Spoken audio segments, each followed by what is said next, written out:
Hey guys, it's Mo here from SDperformance. We got our Abarth 595 in, but before we get into anything serious, we start off with our maintenance. We got the 10W50 Miller's oil, we got the motor engine flush, all the filters with the NGK spark plugs, and to finish it off, SD air freshener.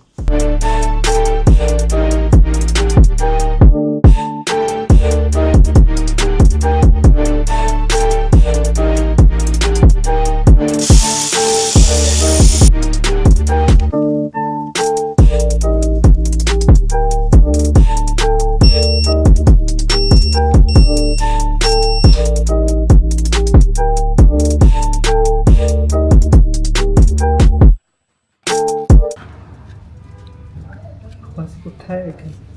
I think they fucked us threaded this shit. We had some technical difficulties with the sump plug, so we had to re-thread it. We changed the oil filter, threaded up the oil.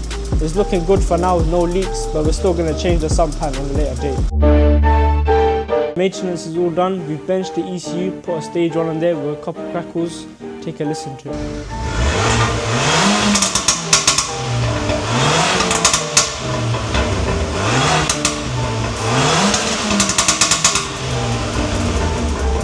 Stay tuned in for the next episode where we put a full turbo back exhaust on it and turn it up a bit.